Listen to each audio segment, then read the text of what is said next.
अस्सलाम वालेकुम dear student. तो अभी हम करेंगे मॉलिक्यूलर डायग्नोस्टिक टेक्निक्स, कौन कौन सी हैं और वो कैसे डिजीज़ डायग्नोसिस में हेल्प आउट करती हैं। तो मॉलिक्यूलर डायग्नोस्टिक्स में क्या करते हैं, आप मॉलिक्यूलर बायोलॉजी के टेक्निक्स को यूज़ करते हैं फॉर द डिजीज़ डायग्नोसिस, उसकी प्रोग्नोसिस और उसके रिकरिंग टेस्टिंग के लिए हम ये यूज़ करते हैं। तो इसका पर्पस क्या है, सीक्वेंस स्पेसिफिक इंफॉर्मेशन यूज़ करते हैं माइक्रो मॉलिक्यूल्स की for risk identification, diagnosis, prognosis and prediction of response to therapy।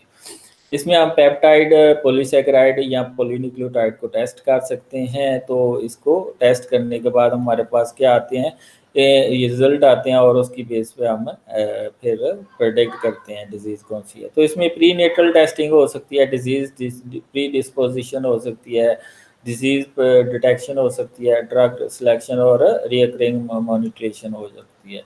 पहले क्या होता था कि हम पैथोजन को अलहदा करते थे सेल से और उसका टेस्ट करते थे है कि या नहीं है, और ये रैपिड और कॉस्टली था। लेकिन आजकल हम डीएनए और आरएनए की बेस पे आइडेंटिफाई कर लेते हैं डिजीज़ को। तो इसकी जो मॉलिक्यूलर डायग्नोस्टिक है, इसमें हम तीन चीज़ें चेक करते हैं कि जो हमारी गिवन टेक्निक है उसकी सेंसिटिविटी सही है, स्पेसिफिसिटी सही है, सिंप्लिसिटी सही है। सेंसिटिविटी का मतलब क्या है, अगर माइक्रो अमाउंट में भी एंटीजन है तो वो डिटेक्ट हो जाएगा। स्पेसिफिसिटी का क्या है कि जो आपका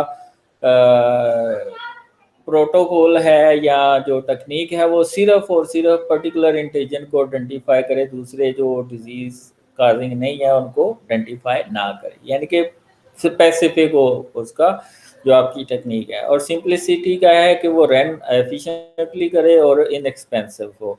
तो ये कुछ टेक्निक्स हैं जो मॉलिक्यूलर डायग्नोस्टिक में हेल्प आउट करती हैं। ये म्यूनोलॉजिकल टेक्निक्स हैं, आगे डीएनए और आरएनए की बेस पे टेक्निक आएंगी। तो इसमें रेडियो म्यूनो ऐसे है, लाइजा है, वेस्टर्न ब्लोटिंग है, म्यूनो प्रेसिपिटेशन है, म्यूनो फ्लोरेसेंस है, फ्लो साइटोमेट्री है, एंटीजन एंटीबॉडी रिएक्शंस हैं, म्यूनो इलेक्ट्रॉन माइक्रोस्कोपी है।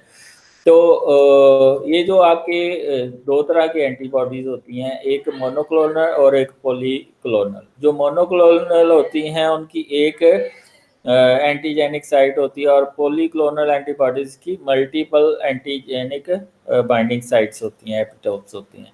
तो ये मोनोक्लोनल के क्या फ़ायदे हैं, ये हार्मोन्स की डिटेक्शन में हेल्प आउट करते हैं, ट्यूमर मार्कर साइटोकान्स की डिटेक्शन में हेल्प आउट करते हैं, ड्रग्स मॉनिटरिंग में हेल्प करती हैं, मिससेलेनियस टारगेट लाइक विटामिन B12 की प्रोटीन को आइडेंटिफाई करने के लिए जो इसको ऑब्जर्व करती है, इंट्रिंसिक प्रोटीन। इसके अलावा इन्फेक्शियस डिजीज़ को चेक करने के लिए ये यूज़ होती है। रेडियो इम्यूनो ऐसे में क्या होता है कि आपका जो एंटीजन है उसके साथ जो एंटीबॉडी या एंटीजन होता है वो रेडियो लेबल होता है। मोस्टली ये आयोडीन 125 से लेबल होता है। तो इसमें हम एंटीजन यूज़ करते हैं जो जिसके साथ एंटीबॉडी अटैच होती है और रेडियो एक्टिव होती है। फिर हम अपना जो सीरम लेते हैं उसके अंदर भी एंटीजन होता है।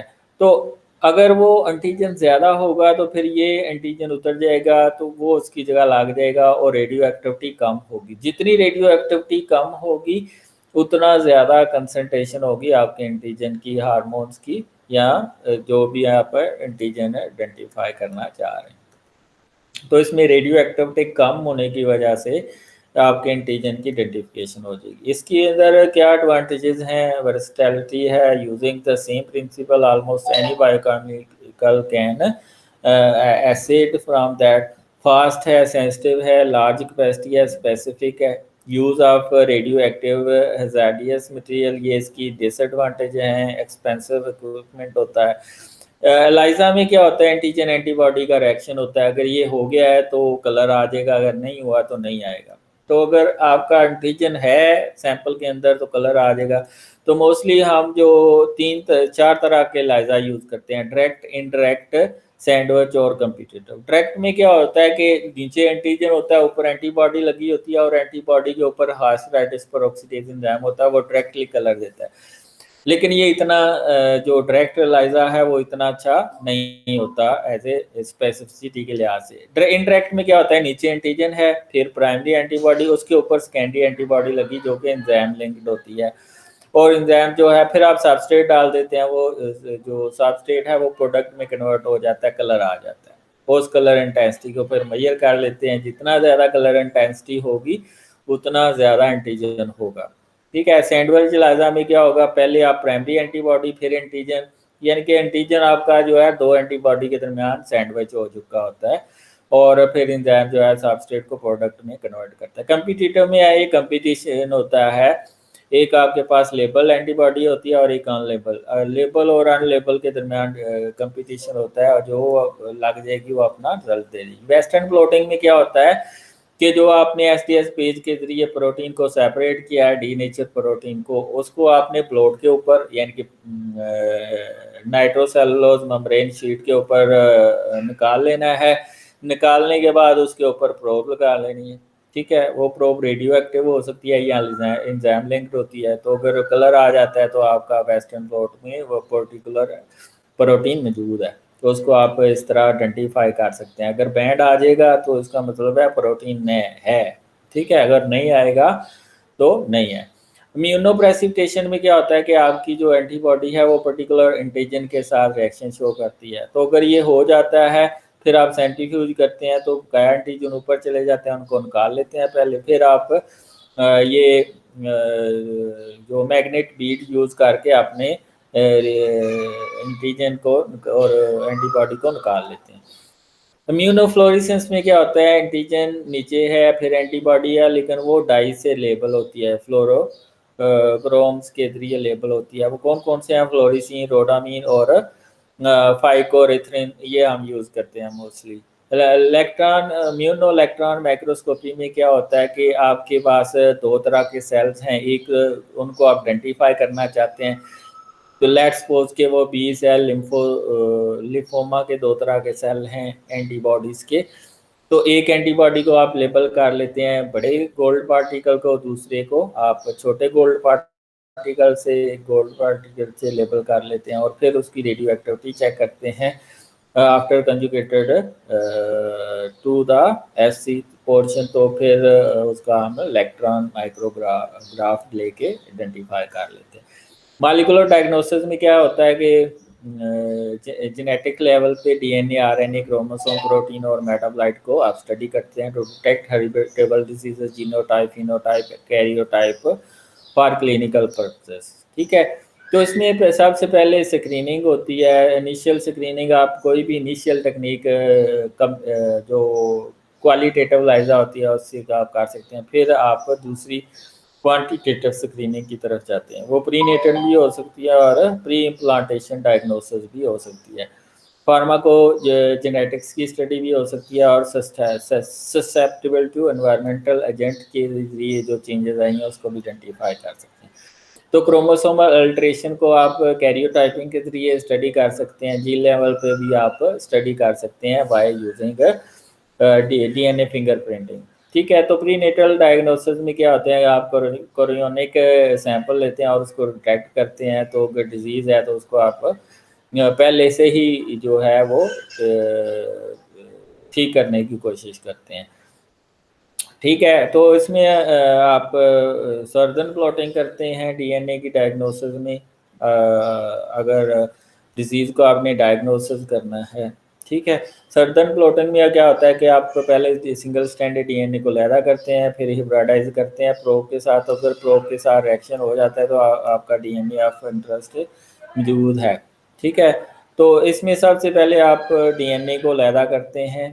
ठीक है, और फिर आप उसकी डी नेचर डीएनए जेल बनाते हैं और उसके ऊपर रन करते हैं। उसके बाद उसको प्रोब के ऊपर उसके मेम्ब्रेन के ऊपर लैदा करते हैं, फिर प्रोब लगाते हैं। ठीक है, तो ये लेट्स सपोज कि आपने सिस्टिक फाइब्रोसिस को सेपरेट करना है, उसको डिटेक्ट करना है। सिस्टिक फाइब्रोसिस में क्या होता है कि आपका जो सिस्टिक फाइब्रोसिस ट्रांसमेम्ब्रेन प्रोटीन का चैनल है वो डिसफंक्शन होता है, तो उसकी वजह से हो जाती है। और सिकल सेल एनीमिया में क्या होता है कि ये जो ग्लूटामिक एसिड है इसकी जगह वेलिन आ जाता है, तो इसको आप डिटेक्ट कर सकते हैं। ये जो हीमोग्लोबिन ए है ये और हीमोग्लोबिन एस यानी कि सिकल सेल हीमोग्लोबिन, इसमें आइडेंटिफाई कर देना है अगर ग्लूटामिक एसिड की जगह वेलिन आ गया छठे अमाइनो एसिड के ऊपर। तो ये कंप्लीटली चेंज कर देगा शेप ऑफ हीमोग्लोबिन, तो वो जो रेड ब्लड सेल हैं वो सिकल शेप हो जाएंगे। इसी तरह आप सिस्टिक फाइब्रोसिस को भी डिटेक्ट कर सकते हैं, टाइपैनोसोमा क्रोजी और मलेरिया को भी इसी तरह डिटेक्ट कर सकते हैं। इसी तरह ना रेडियो एक्टिव हिब्रिडाइजेशन प्रोसीजर को भी आप यूज़ करके डिजीज़ को डिटेक्ट कर सकते हैं। इसमें क्या करते हैं, आप जो प्रोब होती है उसको रेडियो एक्टिव मटेरियल की बजाय एविडिन यानी कि स्ट्रेप्टाविडिन के साथ बाइंड कर देते हैं, जो जो बाइंड करती है बायोटिन के साथ, ठीक है। फिर बायोटिन को अटैच कर देते हैं enzyme like alkaline phosphatase for detection. Note that fluorescent dye can also be attach to the DNA primer for detection of amplified DNA products. तो ये आप दे सकते हैं।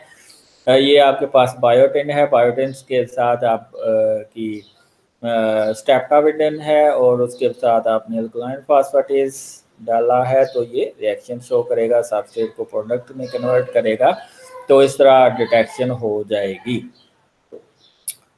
तो ये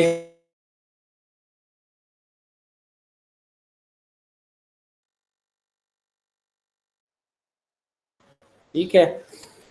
तो in case of lack of hybridisation probe are washed away hence no signal. तो अगर नहीं होगा तो सिग्नल नहीं आएंगे अगर आपकी प्रोब नहीं है।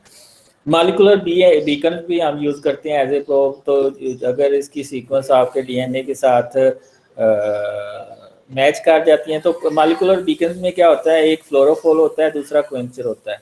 तो जब ये बाइंड नहीं करती थी जो आपका क्विंचर है इस फ्लोरोफोर को, यानी कि कलर जो है ना फ्लोरिसेंस प्रोड्यूस नहीं होने देता। तो जब ये लग जाता है डीएनए के साथ, फिर ये दूर हो जाता है क्विंचर फ्लोरिसेंस से, तो फिर ये फ्लोरिसेंस प्रोड्यूस करता है और इस तरह ये डिटेक्ट कर सकता है। इसी तरह डीएनए फिंगरप्रिंटिंग भी और फॉरेंसिक साइंस में बहुत ज़्यादा यूज़ होती है। क्यों? क्योंकि हर पर्सन की जो 1% 0.1% जो सीक्वेंस है वो दूसरे ह्यूमन से डिफरेंट होती हैं। उस बेस की वजह से हम एक पर्सन को दूसरे पर्सन से आइडेंटिफाई कर लेते हैं। इसको हम कहते हैं शार्ट टैंडम रिपीट्स। ये हर बंदे की 0.1% एक दूसरे से डिफरेंट होती हैं और उसी को हम आइडेंटिफाई करते हैं कि ये शार्ट टैंडम रिपीट्स हैं किस जगह और ये किस तरह आइडेंटिफाई करते हैं। इसके लिए हम डीएनए फिंगरप्रिंटिंग यूज़ करते हैं। इसके लिए हम क्या करते हैं, डीएनए फिंगरप्रिंटिंग। तो ये आप दे सकते हैं जिन साइंटिस्ट ने सबसे पहले डीएनए फिंगरप्रिंटिंग की।